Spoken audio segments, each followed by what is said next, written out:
first I want to inform you some rules. You after introduction of sir, you all will be muted. You can't unmute yourself.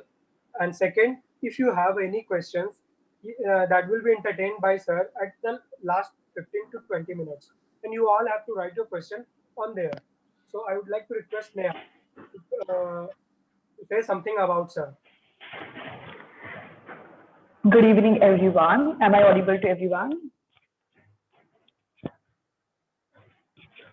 So, hello, I'm Neha Patil. Thank you to each and every one of you for being with us today. We are very pleased to welcome Mr. Manish Dembla. Mr. Manish Dembla joined Kochhar and Co law firm as an associate in 2007. In just a matter of one decade, he is now, yes, in just a matter of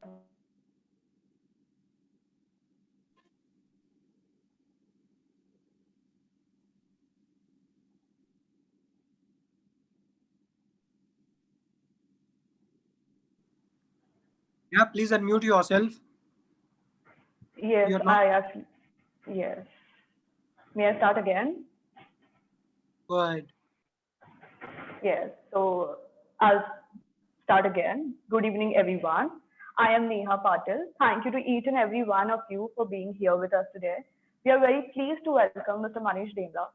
Mr. Manish sir joined Kochhar and Co law firm as an associate in 2007. In just a matter of one decade, he is now the partner at Kochhar and Co law firm, and that's not it. In his 10 years of progressing from an associate to senior associate to principal associate at Kochhar and Co, for 8 consecutive years, he was the highest billing associate, which in itself is a great achievement. He has advised and assisted some of the large corporations in the world, as well as most of the major Indian conglomerates. Sir has been recognized as the next generation lawyer by Asia Pacific Legal 500 in the year 2016 and 17 for practice areas being project and energy and dispute resolution. We can just as easily call him as one of the best lawyers our generation has known and, and has had the opportunity to learn from. Honestly, it is an honor being able to introduce him here and learn more about him. Before I hand over the proceedings to him, he has requested this workshop does not intend to be a monologue. Though this is an online event, you are encouraged to show your participation by putting in your comments and questions in the chat box. Over to you, sir. I hope everyone has a fruitful workshop. Thank you. Thank you, Neha. After this wonderful introduction, I can hardly wait to hear myself.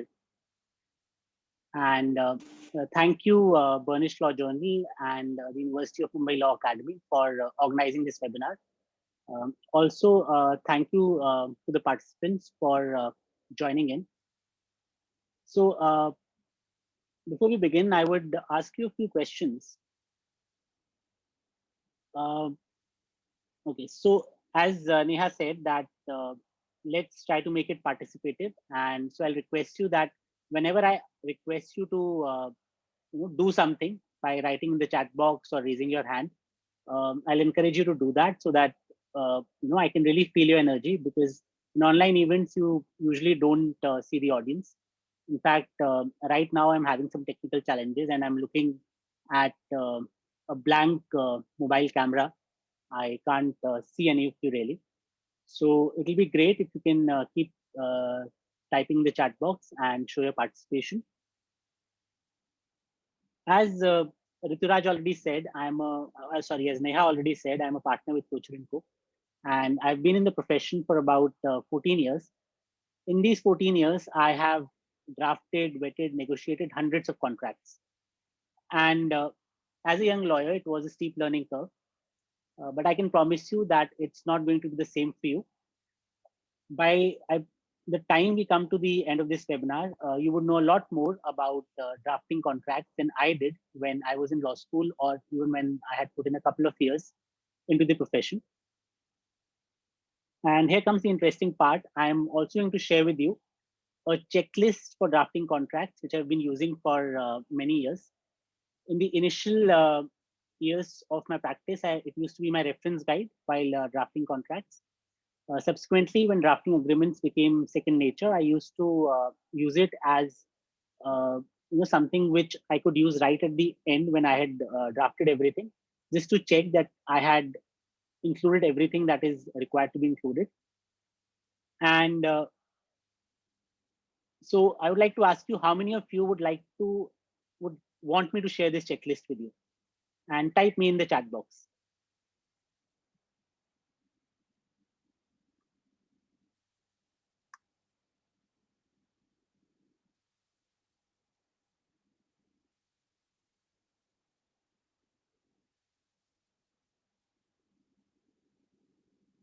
Okay, great. So we have quite a few affirmative responses now. So what I'll do is I'll just copy paste the link into the chat box.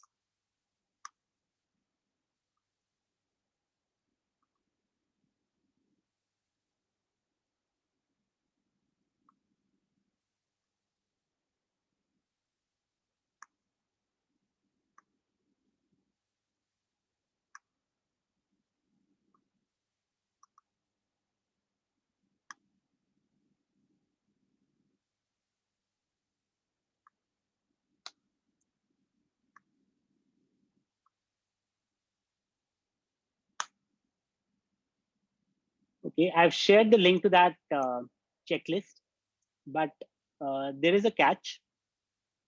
Those of you who've been extremely fast in clicking on the link may have noticed that you need a password in order to access the file. So what I'll do is that during this webinar, I will slowly share one character each at a time of the password. So if you've been attentive, you will get the whole password and you get the checklist. If you've not been attentive, then sorry, you missed out, right? So I'll request you to be participative, to be attentive, to be engaged. If you have any devices, please put them on mute or put the ringer on silent. If you've joined from phone, that may not be possible, but I'll still request you to be attentive. Now, coming back to the topic, the first thing which may come to your mind is that why do I really need to learn how to draft a contract? And that may be particularly true of those of you who may be aspiring to become litigation lawyers or who are already litigation lawyers. Now, let me tell you that whether you are a corporate lawyer or a litigation lawyer or an IPR lawyer, you do need to know how to draft contracts. For instance, if you are a litigation lawyer, if you don't know how to draft contracts and you've not done it a sufficient number of times, you may not be able to persuade the judge as to why a particular interpretation of a contract that you're canvassing is correct, and that being preferred by the other party is not. Why a particular word has been used in a clause, why not another one? So even if you're a litigation lawyer, you would really benefit if you know how contracts are drafted, what goes into drafting a contract, why you use certain words, what is the importance of certain clauses. So whether you're a corporate lawyer, litigation lawyer, IPR lawyer, drafting of contracts is something which will always hold you in good stead. And if you're starting your independent practice, then it's a good source of income for a junior lawyer if he or she knows how to draft contracts. And so I'll say in short, drafting of contracts is an indispensable part of the practice of law. And we'll start with how does the process of drafting contracts begin? So as a lawyer, when you have to draft a contract, what you are usually provided with is a letter of intent or a term sheet or an MOU. And you're supposed to convert that into a full-fledged agreement. Now, the document that you have would generally contain just a broad commercial understanding between the parties. So your first job as a lawyer is to convert these commercial terms into legal terms or contract terms. So the first thing that I'm going to go over with you is what these concepts are and how do you recognize them in these documents such as term sheets or letters of intent or even a simple email that a client may have sent to you. So for that, I'll have to share my screen. Rituraj, I can't share my screen. Can you enable screen sharing for me, please? Thank you. Sorry, still can't share my screen. Okay, while we get over that technical issue. So I said that I'm going to discuss with you the key concepts. Okay, I've got the screen sharing.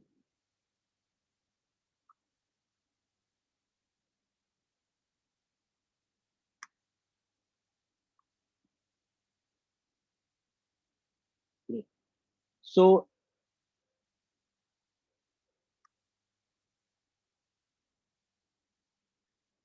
the first key concept which comes into drafting of contracts is representations. Now, suppose I have a car which I want to sell, and Rituraj wants to buy it. So he's likely to ask me questions like, how old is the car?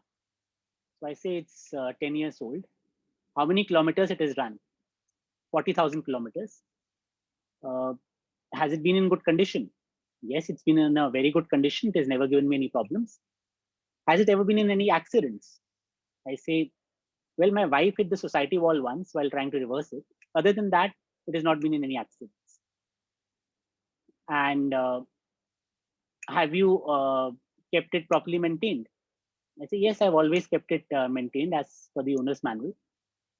Now, all these statements that are made by me are statements of fact, which are true as to a particular point in time, and they are intended to induce reliance by the buyer, Rituraj in this case, so that he buys the car. So they are representations, right? So a representation is a statement of fact which is true as of a particular time and which is intended to induce reliance by the other party. Now, when drafted into contracts, it sounds something like this, that the seller represents that the car has run 40,000 kilometers. Now, you would be probably noticing that there is something missing from here. We are used to seeing another verb in conjunction with represents, and that is warrants. So you will usually see a clause stating that the seller represents and warrants that the car has been always serviced in accordance with the owner's manual. Now, this is not a case of using two words when one would do, uh, which is a feature of many poorly drafted contracts. Representation and warranty mean two different things. Now, what is a warranty? A warranty is a promise that a statement of fact is true. What this means in the real world is that if the statement is incorrect, the maker of the statement would be liable to pay damages to the recipient if the statement is not correct and the recipient incurs some loss on account of that statement. Now, the question that may come to your mind is that why should a person receive both a representation and a warranty in respect of the same statement of fact? The reason is that they differ as to the cause of action and the remedies available in case of a breach. So if there is a misrepresentation, you have two options. One, avoidance and restitution. That is, you can avoid the contract and get back the money that you've paid. Or second, you can insist that the contract may be performed and you may be put back in the same position in which you had been if the representation made had been true. But in either of those cases, you have to prove that you had relied upon the representation.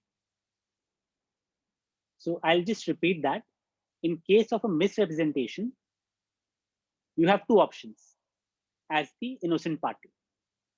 One, that you can avoid the contract. And when you're avoiding the contract, you're saying that I don't want this contract to be performed because my consent was caused by misrepresentation. And I should get back what I had paid. That is restitution. That is the first option with you. The second option is you say, even though there was a misrepresentation, even though my consent was not really free in that sense, but I want the contract to be performed and you should put me back in the same position in which I would have been if the representation that you had made was correct. But in order to avail either of these two remedies, I should be able to prove that I had relied on the representation. That is, I would not have entered into the contract if the representation had not been made. Now, if I had to give you an example here, suppose I have a very specialized business, okay, and I go to Neha and tell her that, Neha, please invest in this business, and I have a business plan.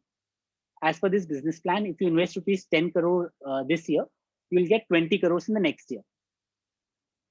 Now, midway about 6 months, I realized that there was something in the business plan which had not been considered, some factors had not been considered, because of which the actual projections should have only been 5 crore.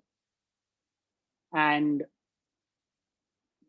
it is something which is not deliberate, because if I say it was deliberate, then we go into the realm of fraud, and then the consequences are completely different. So uh, we will take an example where even I did not know that these factors were not considered in the business plan, and therefore it was an innocent misrepresentation. Now, in that case, Nia has two options. She can either say that I don't want this contract to be performed, give me back the 10 crores that I've invested. That is one. Second is that she could say, let the contract be performed, and as per your projections, I'm getting 15 crores, but you'll still give me 20 crores at the end of the year. So you put me back in the same position in which I would have been if the representation made had been true. When we come to a warranty, in the case of a warranty, you don't need to show reliance on the representation, right? So you don't need to show reliance on that statement of fact which I'm promising to be true. The mere fact that the seller has made that statement is sufficient.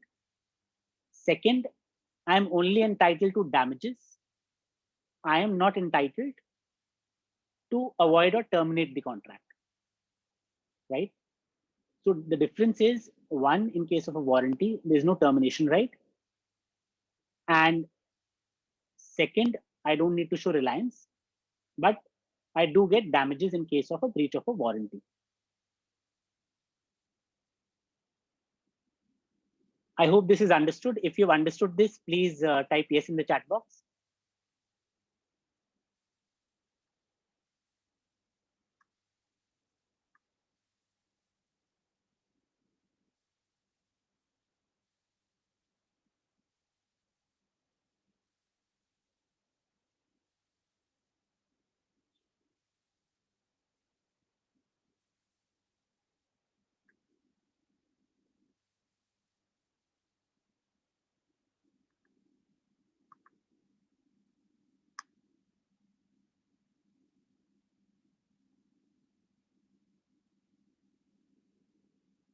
I am again having some technical issues. I can't see the chat box. Great.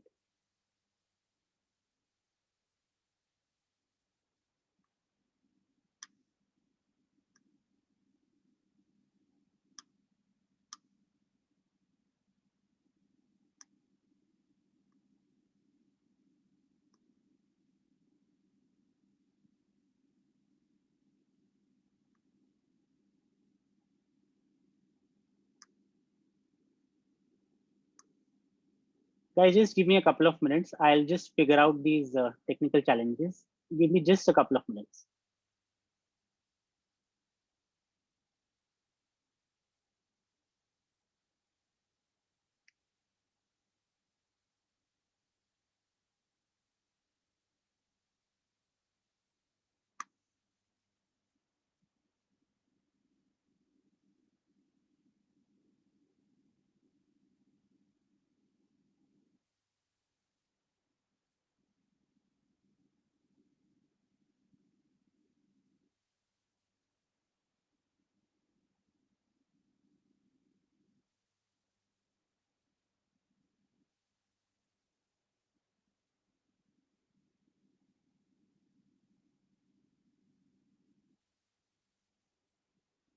Okay, great. I'm set now. So can you just let me know if you've understood this part, and if you have any questions here. If you have any questions, you can type them out. And since this was a little heavy, I'll only move forward once I get a confirmation that there are no questions on this particular part.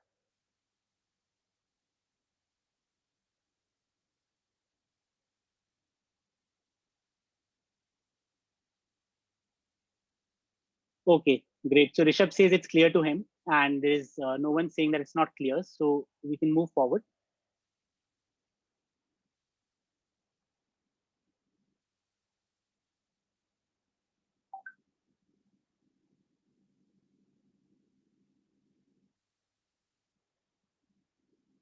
Just one more thing, guys. Is my screen visible to you?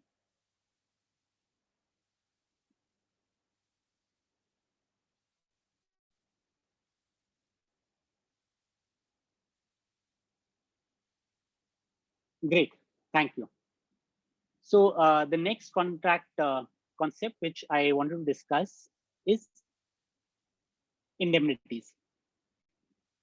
Or rather, let me just get back to representations and warranties. So we receive both a representation and a warranty with respect to the same statement of fact, because as I said, it gives you a choice of causes of action and a choice of remedies, and which may be really important for you in the particular facts and circumstances of the case. So I'll suggest that whenever you're drafting the representations, club them in with warranties, and don't just have don't just draft them as representations, right? So the next contract concept which I wanted to discuss was indemnities. Now, who can tell us where is an indemnity defined in the Indian Contract Act?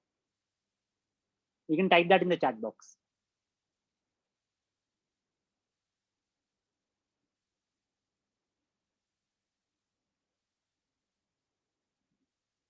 Okay, so nobody remembers where is indemnity defined. Yes, under the Special Contracts chapter, it is section 124 of the Indian Contract Act. And the definition goes something like this. It is a contract by which one party promises to another to save the other from the loss caused to him by the conduct of the promiser himself or by the conduct of any other person, is a contract of indemnity. Now, why do you need to have an indemnity in the contract? You can already get damages for breach. Then what is the requirement of having an indemnity clause? So the first reason is evident from the definition of the term indemnity itself. And who can tell us what is it in the definition of indemnity which uh, makes it more beneficial to have in the contract rather than just having damages?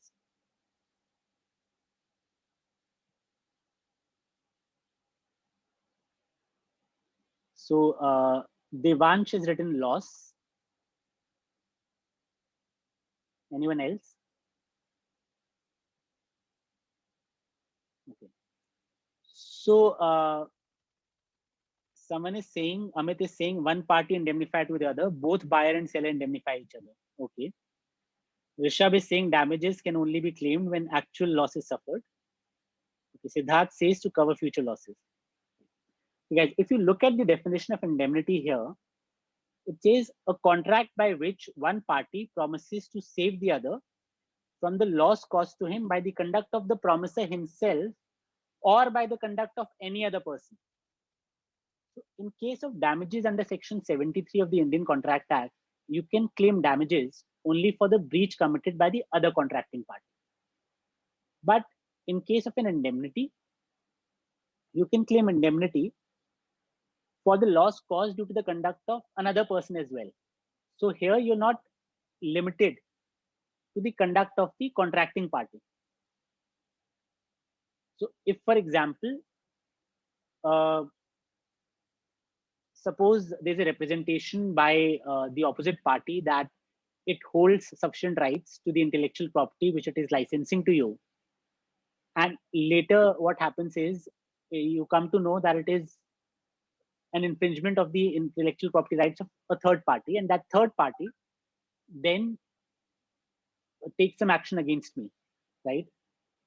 So here I am also covered by something which is done by a third party against me, not because and not just something which the promisor himself is doing, right? Then the second reason is that in case of damages under Section 73, Section 73 specifically excludes any claim for remote or indirect losses, whereas consequential, remote, direct, indirect, third party losses all can be claimed by the indemnified party. Then third, Section 73 imposes a duty of mitigation upon the non-defaulting party, but there is no requirement of mitigation where you are claiming an indemnification, right? Now, let us look at an example of a very simple and standard indemnity clause. So this is a very, very simple and standard indemnity clause. Here you are, one party is indemnifying the other for any breaches of the representations and warranties and any failure to comply with the obligations. So in general, when you have a very simple indemnity clause, you would want either one party to indemnify the other or both the parties to indemnify each other against breach of representations and warranties and breach of their obligations in the contract. Let's move on to the next contract concept. Now, suppose in the previous example, when I was trying to sell my car to Rituraj, suppose he agrees to buy the car and he agrees to pay rupees 2 lakh for it. Now, that is simply stated the purchase price of the car. But what does that translate into as a contract concept? It is a covenant. A covenant is basically a promise to perform. It can be a promise to do something or to omit to do something. And it creates an obligation to perform. And obviously, most of what the contracts consist and contain are covenants. So, for example, the seller covenants not to drive the car for more than 100 kilometers before the closing date, or the seller covenants to have the car repaired before the closing date. So there could be any number of things which the seller has to promise the buyer before the sale takes place. And all those take the form of covenants. Then the next concept is right.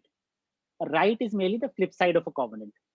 So if I am obligated to repair the car, then Rituraj has a corresponding right to the performance of that promise. So if I promise to maintain the car in good condition until the closing date, then Rituraj can enforce that promise and he has a right. So each covenant creates a corresponding right, but it is not necessary for you to express the right separately in the contract. It's rather a better drafting practice to draft any obligation as a covenant, as an obligation, not as a right. Right? Then suppose before the sale takes place, Rituraj finds out that the brake pads of the car are faulty. And he insists that I fix them before he can be obligated to buy. So that becomes a condition to the trigger of his obligation to buy, and that is called a condition or a condition precedent. So basically, the condition to an obligation is a state of facts that must exist before a party has an obligation to perform. So the contract might say, for example, that the buyer is obligated to purchase the car only if the following conditions have either been satisfied or waived. And then amongst the conditions listed could be that the seller must have replaced the brake pads. So that is in that way, the buyer is not obligated to purchase the car until and unless all those conditions precedent have been satisfied or waived by me before the date that we have fixed for purchase, which can be referred to as the closing date. So this brings us to the end of the contract concepts which I wanted to make you familiar about before we move on to the next section. And I'll request you that if you have any questions, you can raise them now. In fact, I can see some questions right now. Okay. So someone is saying, sir, does indemnity cover third party losses also? So, Amit, if you have been indemnified, then you can only claim the losses which have been caused to you. You cannot claim the losses which have been caused to someone else. But yes, you can claim losses which have been caused to you due to the conduct of a third party. Okay. Then Amit asks, if yes, up to what extent? So as I said, you can only claim the losses which have been caused to you, not which have been caused to a third party. If you mean losses caused due to the conduct of a third party, then yes, indemnity covers that. Up to what extent? There is no limit, but it is possible that the parties may specify a limit in the contract. Then Amit is asking, does it cover natural calamity also? No. So if you look at the definition of the term indemnity, it says where one party promises to save the other from the loss caused to him by the conduct of the promiser himself or by the conduct of any other person. So a natural calamity is not due to conduct of any person. So if you have to claim any losses due to natural calamity, then you'll have to refer to the force majeure clause. Okay, then what is the difference between obligation and covenant? Vatsal, there is no difference between obligation and covenant. They are interchangeable terms. Okay, so Avesh, hi Avesh, I remember you from the comment on my LinkedIn post. Great to have you here. So Avesh is saying, please explain covenant once and difference between covenant and obligation. Avesh, first, there is no difference between covenant and obligation. They are interchangeable terms. Please explain covenant once. Okay. So covenant is basically the obligation of any party. As I said, they're interchangeable terms. So if you have to pay rupees 2 lakh for me for the purchase of the car, that is a covenant on your part that you have to pay the money, right? If you have to pay me some advance by a particular date, that again is a covenant on your part. Similarly, a covenant for the seller may be that the seller will not, for example, disclose the terms of this deal to anyone, or the seller, as I said, will maintain the car properly till the date of sale, or he'll not run the car for more than 50 kilometers or 100 kilometers before the sale, right? Okay. So Vrinda has asked, hi Vrinda, how are you? So Vrinda has asked an interesting question. Could you also explain the concept of conditions subsequent and how they may be enforced practically once the transaction has already happened? So Vrinda, thank you for this question. Vrinda, conditions subsequent are the conditions which need to be fulfilled after the obligation has already been performed. Now, if something has already been done, then yes, it is quite difficult to reverse it. The other party is never going to agree. Mostly the other party would not have to agree. And you may have to go to the court for, or if there's an arbitration clause, then you would have to enforce, you would have to invoke arbitration to enforce it. If the other party agrees to enforce it, great, no problem with that. But most likely the other party may not agree, and you might have to go to the court. So I hope that answers your query.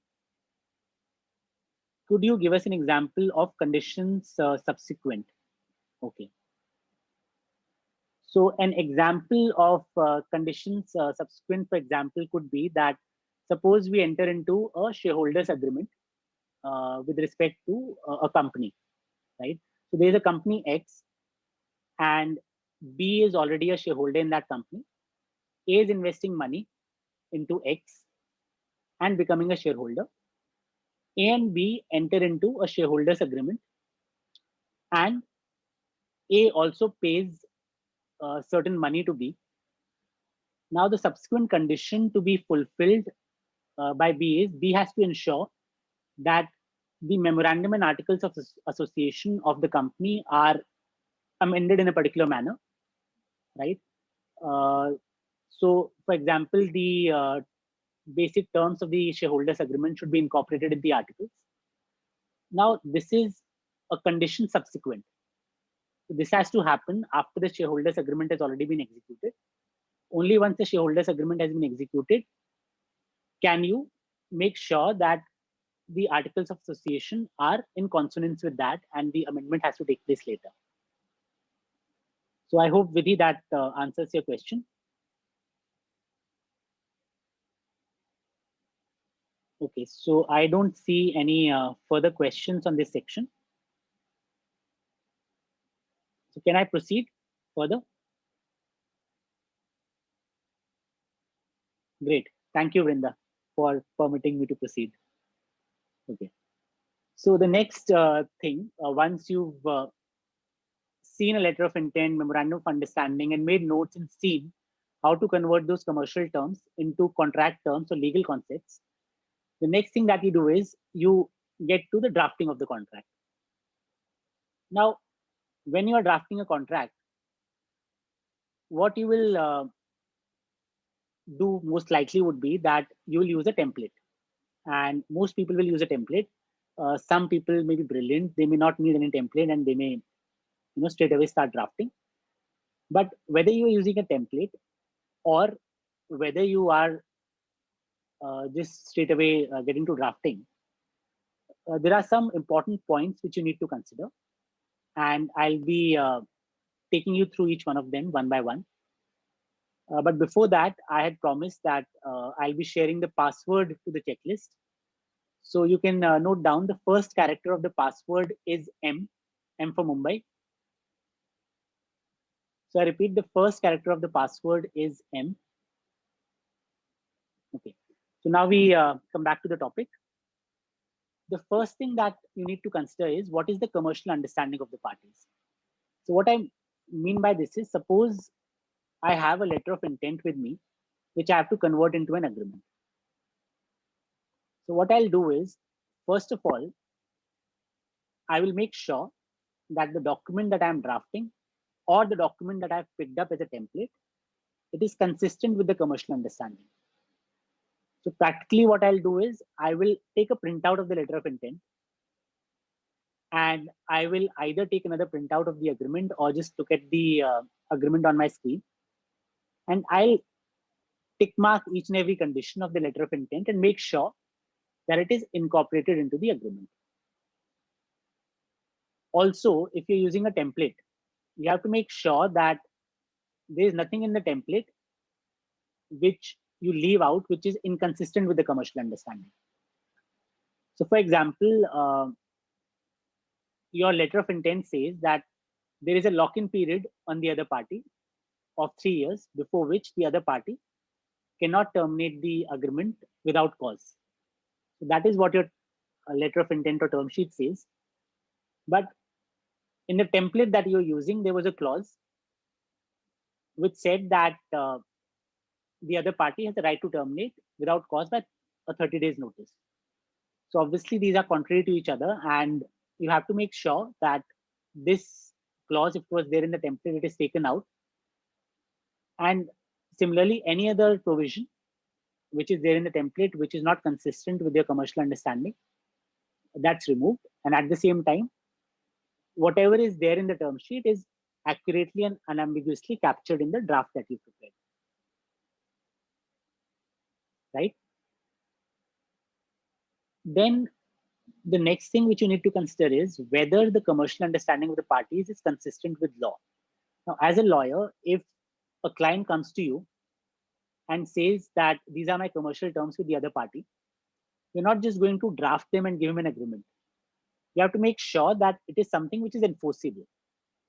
And if it is not enforceable, you'll advise the client accordingly. Right? So, for example, uh, your client enters into an agreement with a foreign party for investment into his company. Now, you'll have to see that what is the maximum extent of FDI permitted in that sector.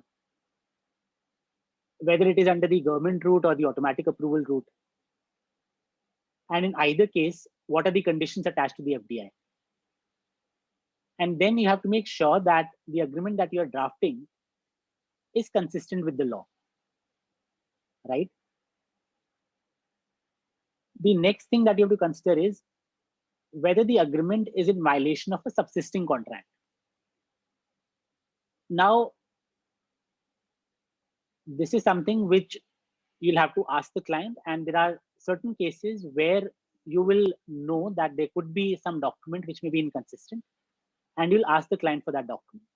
So, for example, if your client is subletting a property, right, you will ask the client for the lease deed with his landlord, because the lease deed would definitely say something about subletting.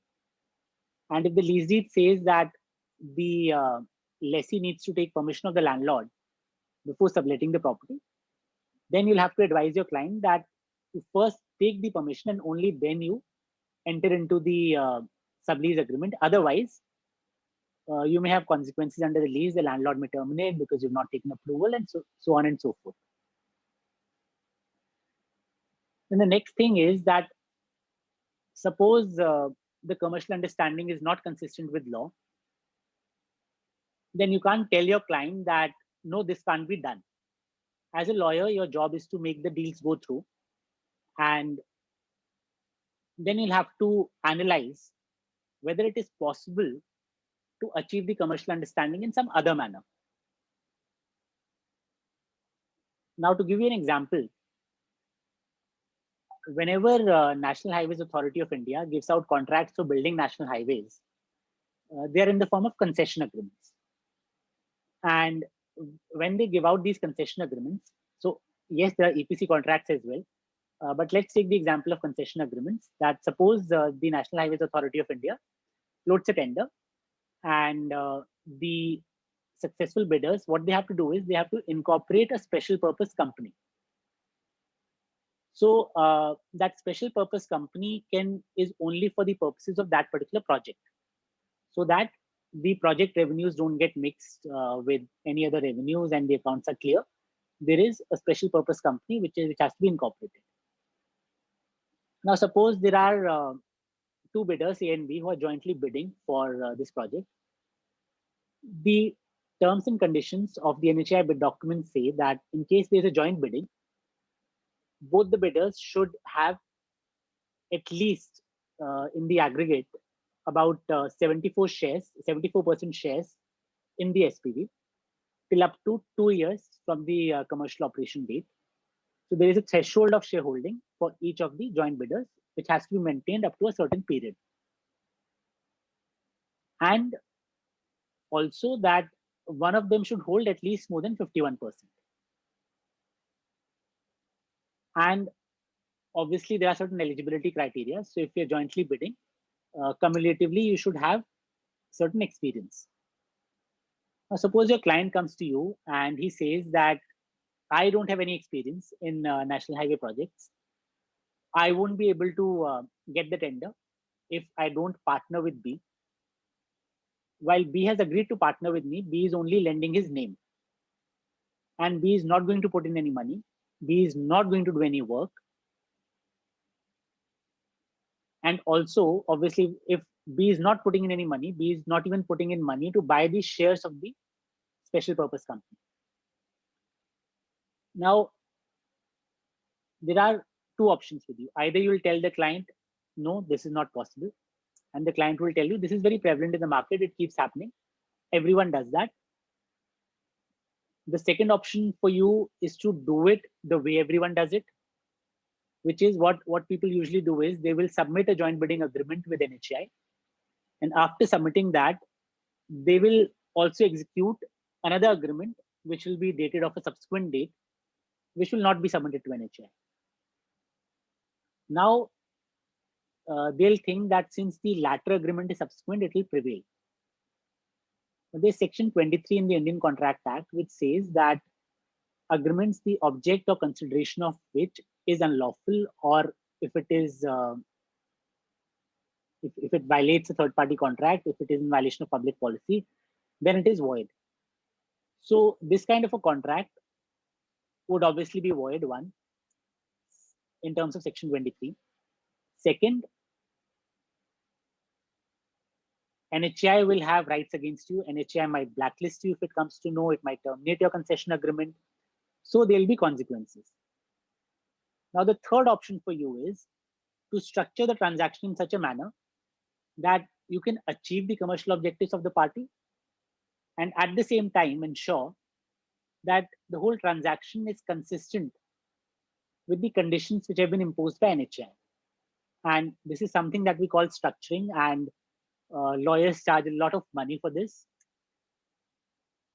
So as a lawyer, you have to make sure that, one, the commercial understanding is consistent with law, or it's not inconsistent with any other agreement that that your client may have. And if it is not consistent, then you'll have to find a solution for your client. In most cases, you'll be able to find a solution, and there may be some very, very, very rare cases where it may just not be possible to give effect to the commercial understanding. And there you'll clearly tell your client what the risks are. You'll tell him that though you're entering into this and though you're putting it on paper, eventually it may not be enforceable, or eventually there may be so and so risks. But unless you apply your mind to all these aspects, you may not be able to advise your clients, right? So what you need to do is, you can't just pick up a template, not apply your mind to it, blindly copy it and send it to your client. You have to apply your mind to all these aspects, analyze them, and make sure that either the document that you're sending to your client is completely in consonance with the law, it's not in violation of any existing obligation that your client may have, or if it is in violation of something, you structure the transaction in such a manner that it becomes consistent with everything, or if at all you can't get around it, then your client knows that these are the risks, and the client then takes a decision to take that risk and go forward, right? But if you don't even point out the risk to the client, or you don't point out these issues to him, then you would have failed in your duty as a lawyer, and the client may never come back to you if there's a problem, right? Because the client would think that Vrinda or Rishabh or Avnish did not really advise me properly. Okay. Then we come to the next point. What are the objectives of your client? Now, suppose you're using a template, and it is a template of, for instance, a lease deed for a big commercial property. Now, you don't know the template that you're using, whether it was drafted under the instructions of the lessor or the instructions of the lessee. Obviously, if it is drafted under the instructions of the lessor, the terms and conditions would be such which would be slightly more favorable to the lessor. And suppose your client, in this case, is the lessee, and you're drafting the contract on the lessee's behalf. Then you'll have to make sure that you balance it out again, and the objectives of your client are being met. Now, to give you an example, suppose it is a services agreement, and your client is entering into it because it needs money, and it is doing it at a lesser price because it's really in need of money. It's the COVID situation, and prices are really low. So the objective of your client, according to him, is that he wants timely payments. So what you'll do is, you'll incorporate a clause in the contract which imposes a high rate of interest for delayed payments. It should give a right to your client to terminate if there is non-payment or delayed payment. In fact, I would also incorporate a lock-in period for the other party, because in fact, it will be better for your client if the contract goes on for a longer duration, because the money will keep flowing in, right? So this is just one simple example. There could be various other examples. So you don't just have to theoretically draft an agreement in a vacuum. As a lawyer, you should understand what the objectives of your client are, and how can those objectives be met by building in appropriate provisions in the agreement, right? So a lot of you may be law students. Right now you're in law college. You are used to drafting documents which are academic. So if you're submitting a project, it'll be very academic. You will do some research and you'll put everything in. But when you're drafting an agreement, it is something which the parties are going to rely upon for the next 4-5 years. That is what is going to govern their commercial relationship. So it is very important for you to look at it from a business perspective and see how can you tailor it to the specific objectives of your client.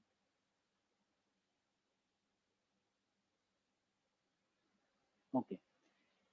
Then the next point is the relative bargaining strength of the parties. Now, suppose your client's bargaining strength in the circumstances is very low, and you draft an agreement which is completely in favor of your client. Now, the other party is never going to agree to it, right? So, as I said, it is not your job to make an academic document. You have to look at the practical realities.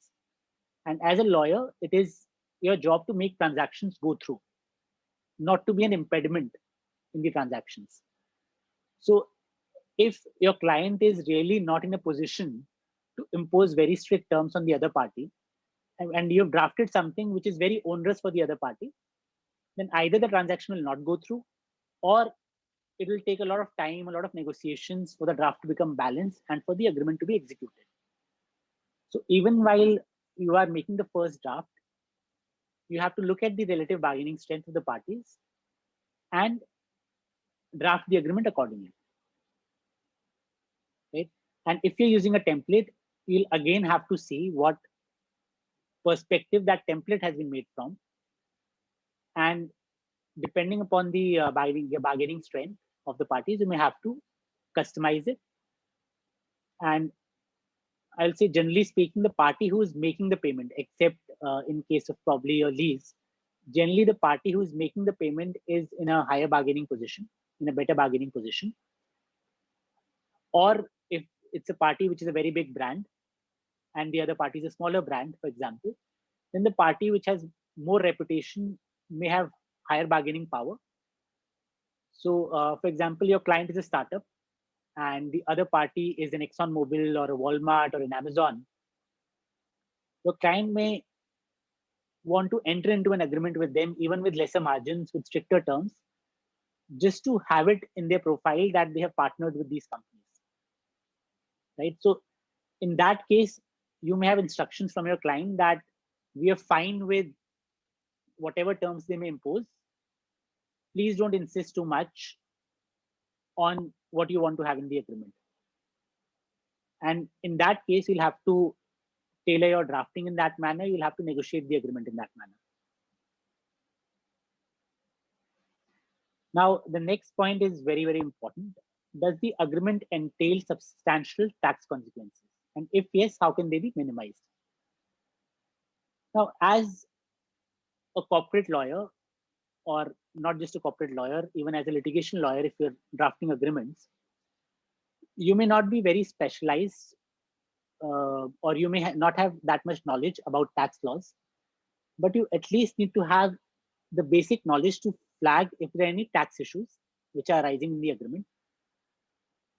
So for instance, there's an agreement between a foreign company and an Indian company, and your client is the foreign company. You need to make sure that the agreement is not such which will lead to the foreign company to be deemed to have a permanent establishment in India. Because if it is deemed to be a permanent establishment of the foreign company in India, then whatever profits are attributable to the permanent establishment in India, and whether they are earned within India or outside India by the foreign company, they'll all become taxable in India. So that is a major tax consequence, right? So you need to be familiar with the concept of permanent establishment under the double taxation avoidance agreements with various countries that India has. And you may not have detailed knowledge, but at least you should know what could be the potential situations where the issue of a permanent establishment may arise, and you should be able to flag that for the client. Now, what I usually do is, since I'm a part of a big law firm, we have tax lawyers as well in the firm. And if at all, whenever I see that there could be some tax consequence, I will pick up the phone and call one of the tax partners, discuss it with them, and if required, send them the agreement for their opinion. And once I have their opinion, then I'll send the agreement along with that opinion to the client. Or it could be a situation where maybe you're not a part of a law firm, you are an independent lawyer, or though you are a part of a law firm, you don't have any tax lawyer within the firm. There you'll just flag the issue. You'll tell your client that I see this tax issue here. So I'll suggest that as far as this particular provision is concerned, you consult a tax lawyer.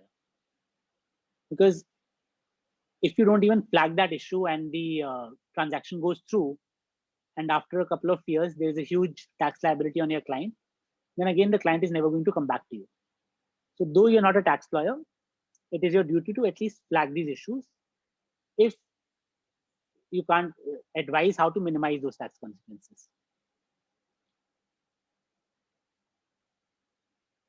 Okay. The next question is, how would the contract be interpreted by a court or arbitral tribunal or government authority, or even those who are going to implement it? Now, when you're drafting an agreement,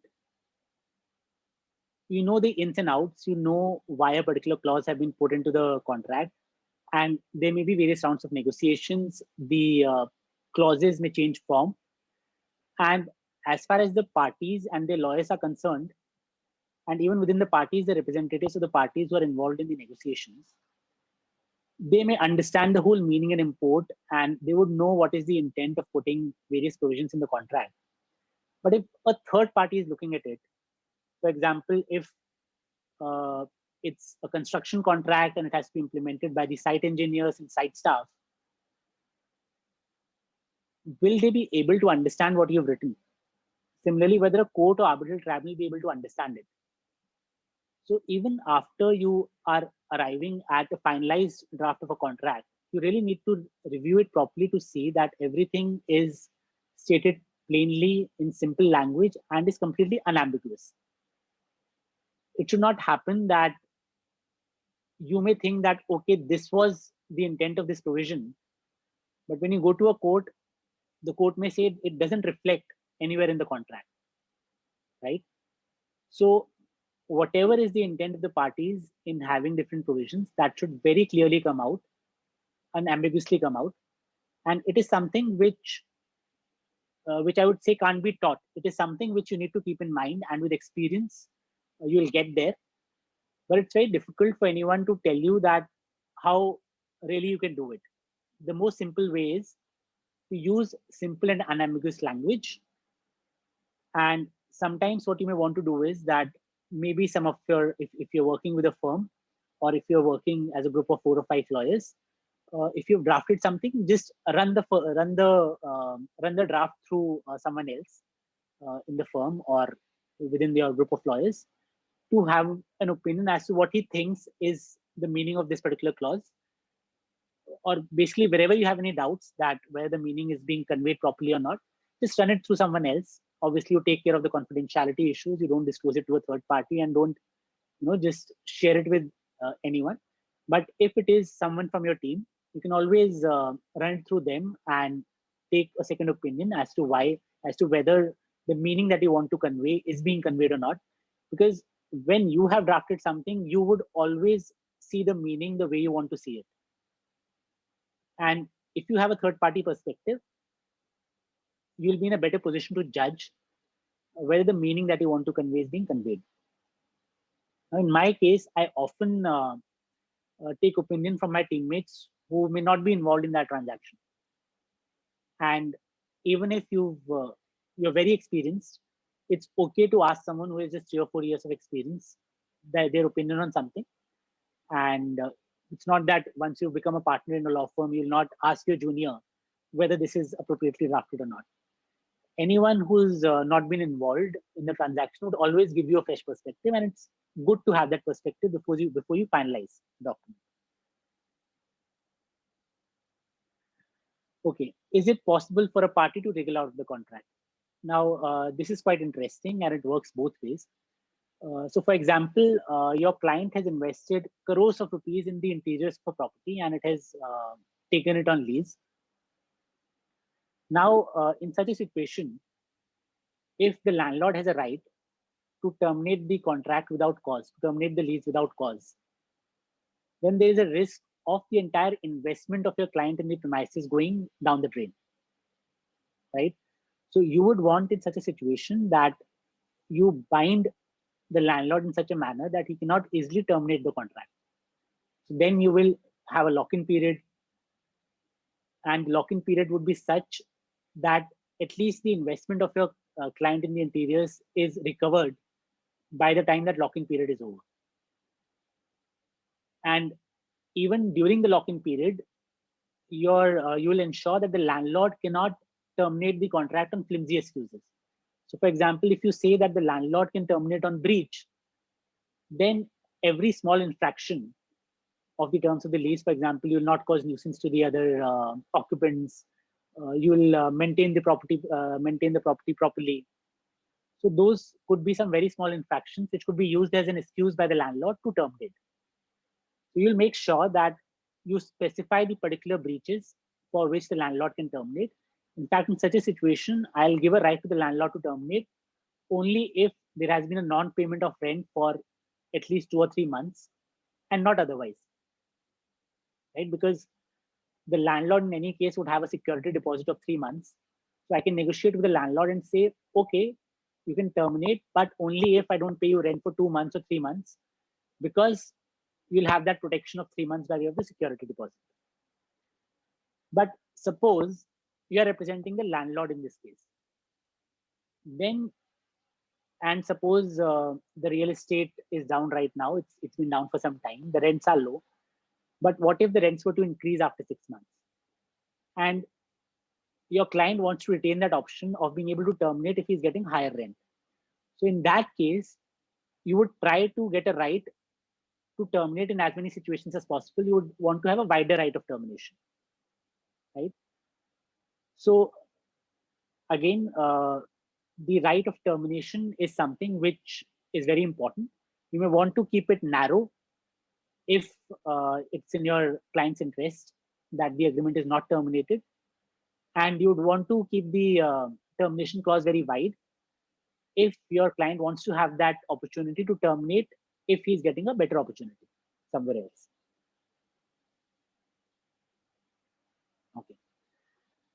Now, under what circumstances performance should be excused or delayed performance should be accepted? This is basically the conditions under which the force majeure clause will operate.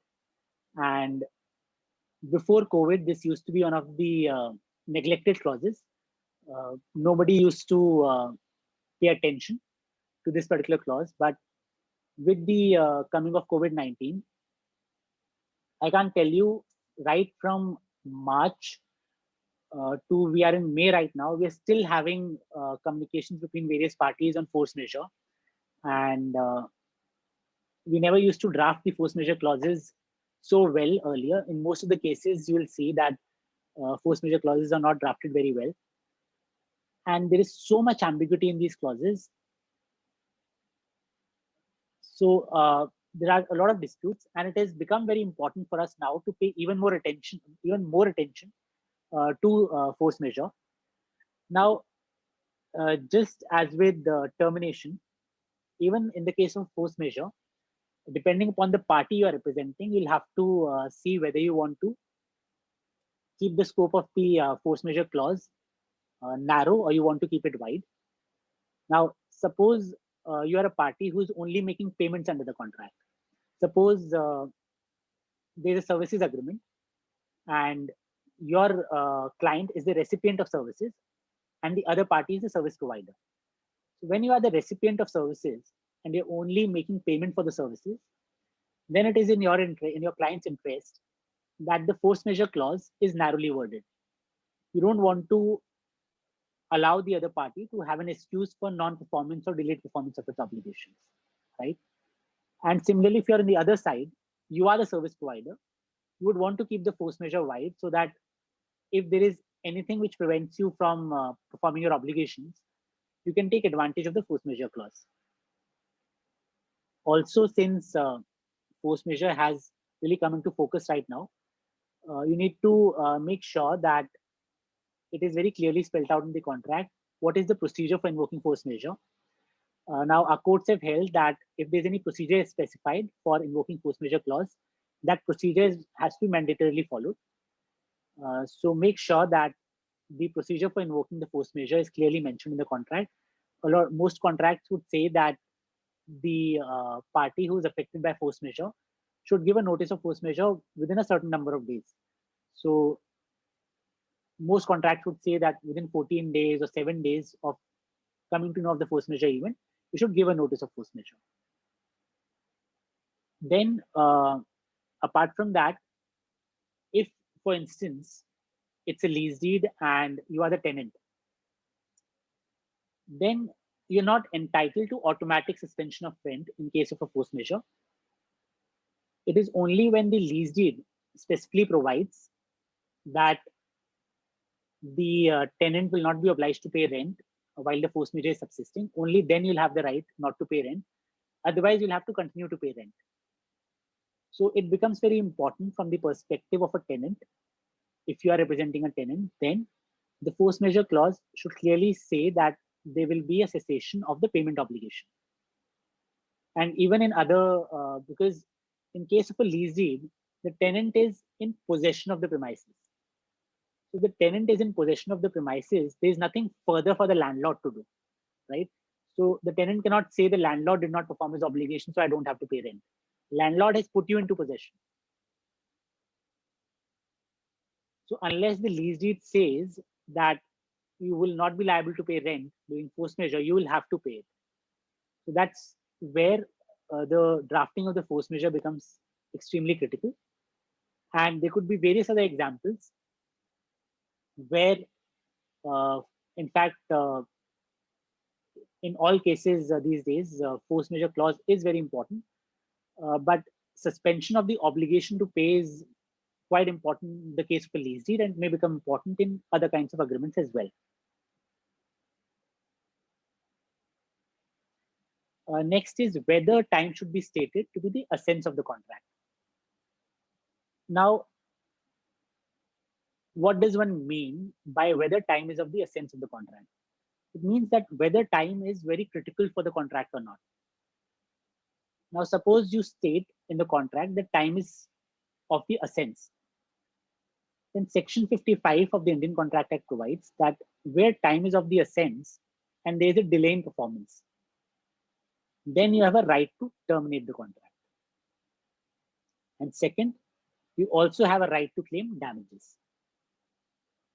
So you can either terminate, or if you're not terminating, you can accept the delayed performance. But at the same time, you have to give a notice of your intention to claim damages for the delay if you are accepting the delayed performance. Now, when time is not of the essence, then you can only claim damages, but you don't have a right to terminate. But in this particular case, you don't have to give any notice of your intention to claim damages. You will be entitled to damages even without giving such a notice. Okay, so Section 55 is slightly complicated. So I'll explain it again. Where time is not of the essence of the contract, you can only claim damages. You cannot terminate the contract, but you don't need to give any notice that I will claim damages. Where time is of the essence, you can terminate. If you terminate, end of chapter, nothing more, because the performance was being delayed, you terminated it immediately. Yes, there could be some damages which you may incur later on because there may be some time lag between terminating this contract and engaging another contractor. It is also possible that you may have to pay a higher price to the new contractor. So you could claim damages for those things, but since there is no further delay, there is no question of the damages for the further delays by this contractor. But if you have not terminated the contract and you have accepted the delayed performance, then you have to give a notice of your intention to claim those damages in advance. Otherwise, you'll not be entitled to claim those damages. Now, the question that arises is whether you should state in the contract whether time is of the essence or not. Now, our courts have held that what has been stated in the contract does not matter.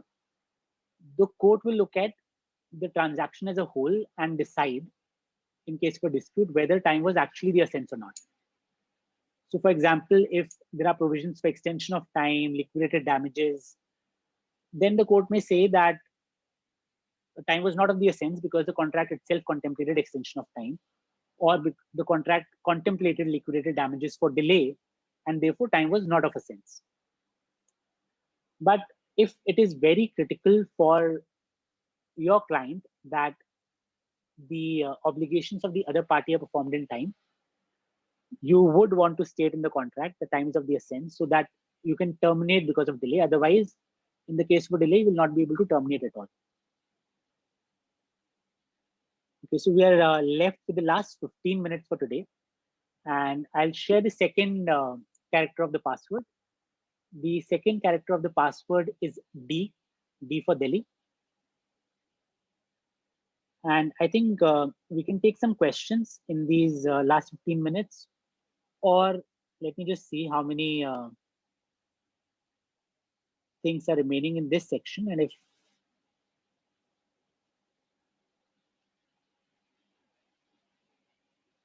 okay, so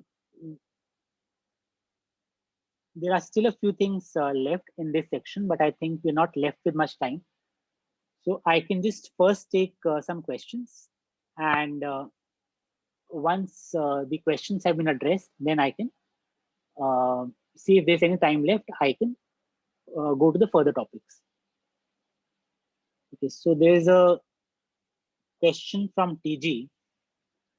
Sir, during COVID-19, if the lease agreement has ended, but due to the lockdown, tenants are not able to vacate the premises, would the tenants still be liable to pay rent, considering that they are no longer bound by the lease agreement, but are unable to leave? Now, TG, I don't know what your full name is. It's a very interesting question. See, the lease has officially expired.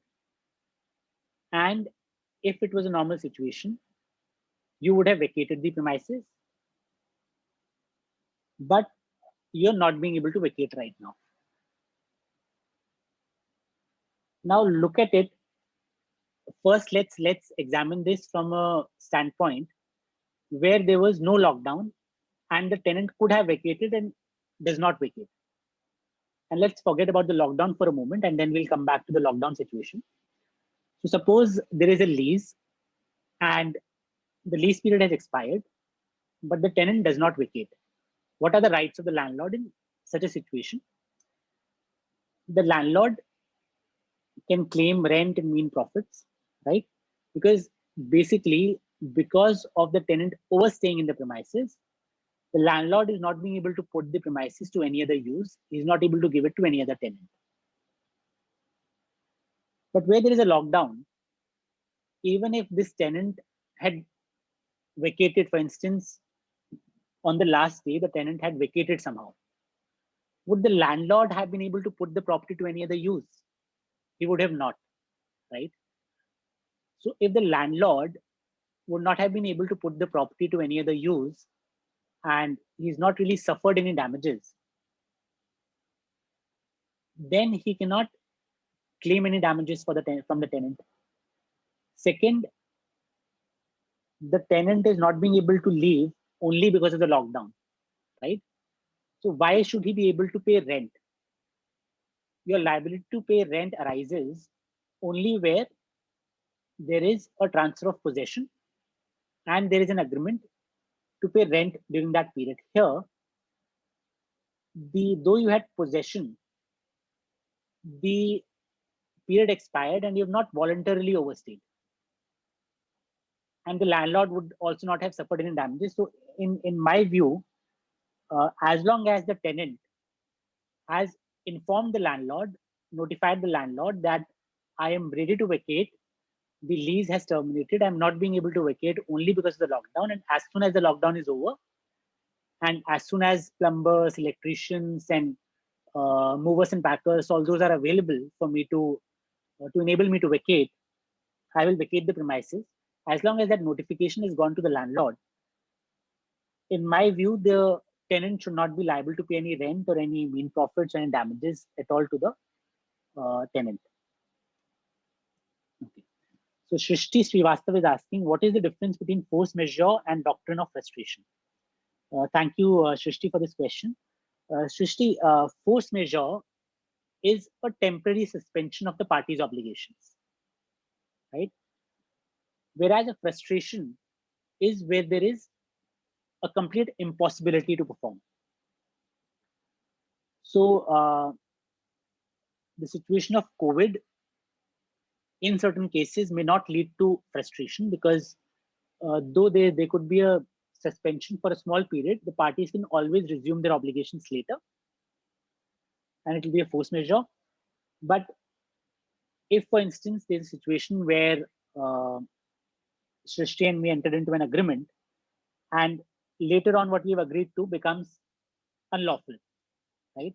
So in that case, frustration comes into play because it is physically impossible for us to perform the contract in such a situation, right? Or there could be some other kind of impossibility which creeps in later, but it has to be an impossibility. In case of force majeure, it's only a temporary inability, not an impossibility. Okay, Megha is saying link is not working. Megha, can you see whether it is asking you for password or the link is not working at all? Okay, let me click on it.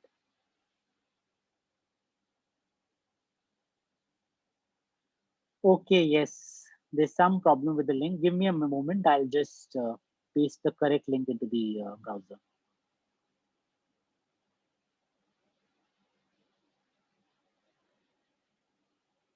Thank you, Megha, for pointing that out. I will, I'm just looking for the link. I'll again paste it.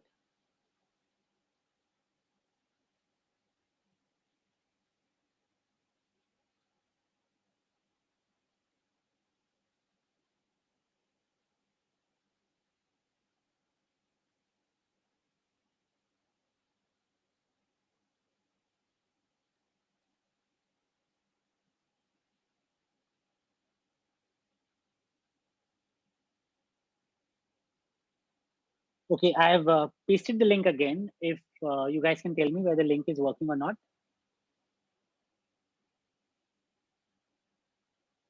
Okay, and I'll get back to some of the questions.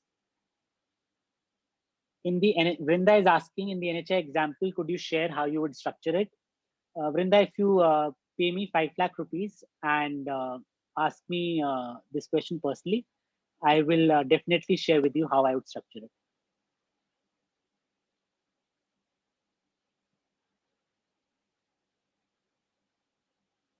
So that was in a lighter vein, but Vrinda, it's a very complicated structuring that may have to be done in this situation, and it might be very difficult for some of the people here to digest it. Maybe if we can get on a call. So Vrinda knows me. I hope this is Vrinda Nagpal. So maybe when we are talking the next time, I could very, very broadly tell you. Obviously, I'll not tell you the nitty-gritties because the clients pay a lot of fees for this structuring. So I can't just give all the secrets out to you. But yes, if you are ready to pay the fees, I'll share the nitty-gritties with you. Otherwise, I'll just tell you the broad framework. Okay. Now there's a question from Abid. In the Contracts Act, term used is contracts only. But Daily we use words like purchase order, work order, and contracts. What is the difference between these terms? How a purchase order of material is different than an order for services, as there are few terms in purchase order for material also which are governed by the Contracts Act, besides few terms covered by the Sale of Goods Act. So Amit, this is a very long question. I will break it down. So Amit says first, in the Contracts Act, term used is contracts only. Contract Act uses 3 or 4 terms. It uses the term promise, it uses the term agreement, and it uses the term contract. So to tell you first theoretically, what is a promise? An offer when accepted becomes a promise. That is the definition of promise in the Contracts Act. What is an agreement? Every promise and every set of promises forming the consideration for each other constitute an agreement. And an agreement enforceable by law is a contract. So these are the 3 terms which are used in the Contract Act. Now, when you talk about a purchase order, suppose one party were to place a purchase order upon the other party and the other party accepts it, then it gives rise to a binding contract. So though we may use the term purchase order, once you have placed the purchase order or both the parties have signed on the purchase order, it becomes a contract or it becomes an agreement. And if it has all the ingredients of a valid contract, then it can be called a contract. Similar is the case with a work order. So it is only a nomenclature, right? So as long as there are mutual obligations to be performed by the parties in a document which is accepted by both the parties, it is an agreement, and if it is enforceable by law, it is a contract. How a purchase order of material is different from an order of services. As you said, purchase order of material is for materials. If there's an agreement for services, or you may even call it an order for services, nomenclature won't matter. It's different because in case of material, you're purchasing material which is a tangible thing. And in case of services, you are getting services in return. Are there few terms in purchase order for material also which are governed by the Contracts Act besides few terms? Yes, so every contract may be governed by various laws. So if it is a material, it will be governed by the Sale of Goods Act as well, right? If there is an investment, it will be governed by the foreign exchange laws as well. It will also be seen whether the FDI norms are being met. So every contract, every agreement will be governed by various laws. Amit, I hope that answers your question. Okay. Nathan says, what if the lease deed has been drafted but could not be executed due to the happening of an unpredictable event? Would the person be able to claim compensation under Section 56 of the Contract Act? So, Nathan, first of all, in order to bring something within the scope of Section 56, there has to be a subsequent impossibility. So the agreement should be valid initially, and later on there has to be a supervening impossibility.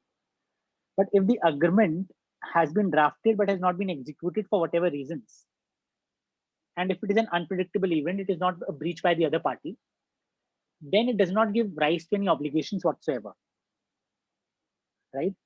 But let us go a step further and say, suppose an agreement has been executed, or a lease deed in your case, and later on, because of an unpredictable event, you can't enforce it, then you'll not be able to claim compensation. Section 56 in that case provides for restitution, because you'll be able to claim compensation from the other party only if there's a fault of the other party.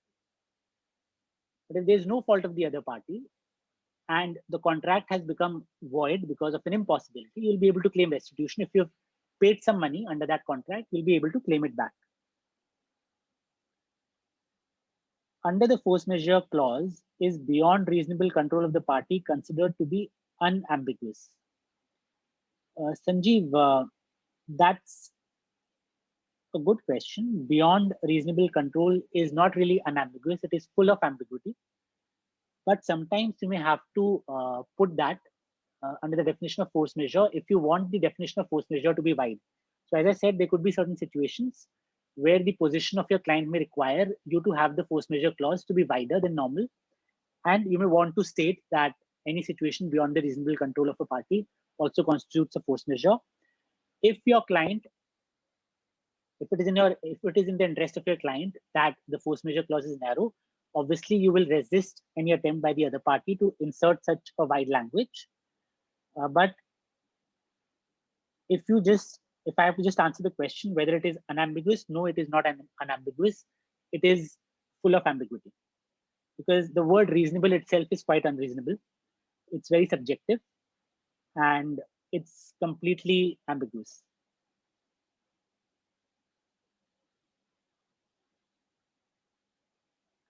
Okay, so Megha says only 2 characters till now, MD. So it's not short MD, Megha, it's M and D in capital.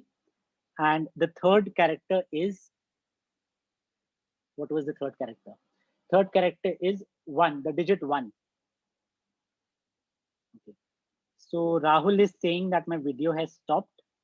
I will just look at that.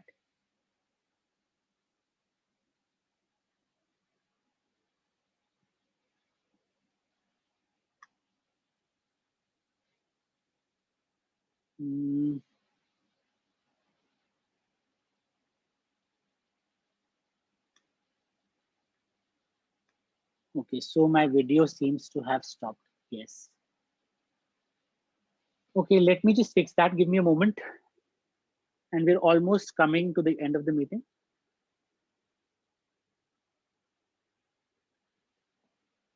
Okay, can you see me now?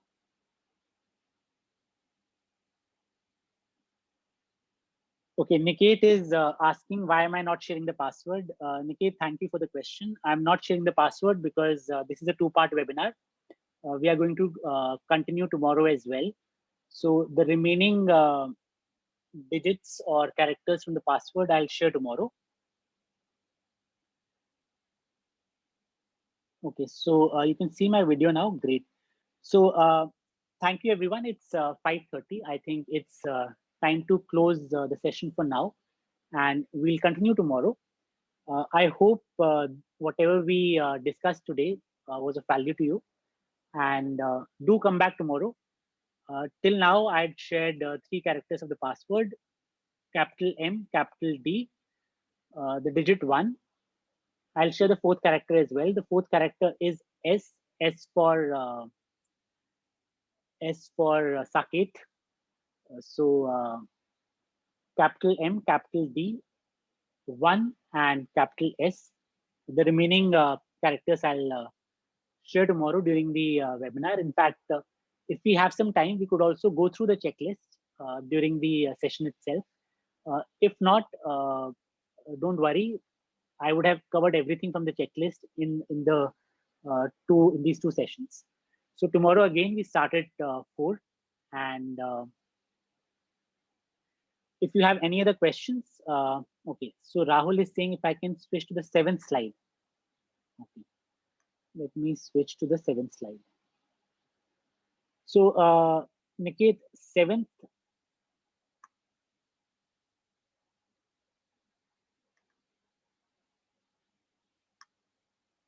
Niket, I hope you can look at the 7th slide now.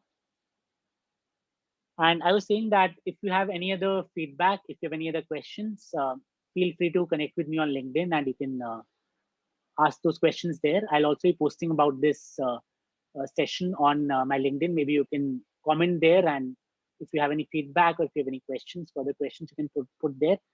If you give me the questions in advance, I'll make sure that I address them in the beginning of the session. And that's it from me for now. If Neha or Rituraj have any closing words for today, I can hand it over to them. That's it from me now, as of now. So, is there any parting words, Neha or Rituraj? I'll hand it over to you. And Avesh, do come back tomorrow. You're most welcome. And hoping to see you tomorrow as well.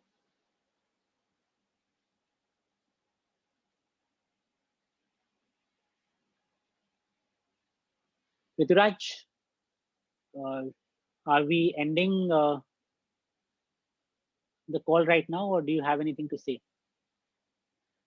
Okay, till the time Rituraj answers, I'm just looking at who all has joined. Okay, so we have Aditya Thakkar, Abhay, Amit, Nidhi, Anil, wait, Christy Matthew. Christy, where are you from? Are you from India? Deepshika is here. Hi, Deepshika. Divya is here. Divya Shukla. Hi, Divya. How are you?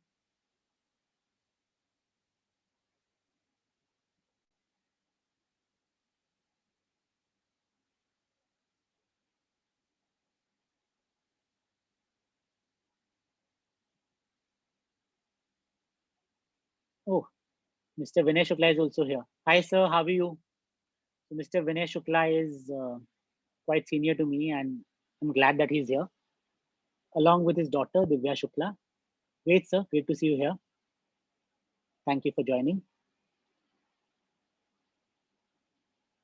So Divya is saying, I'll certainly attend tomorrow. Christy is saying, yes, sir, I'm from India. Great, Christy. Nice to see you here. Okay, so Neha is saying we're ending it now.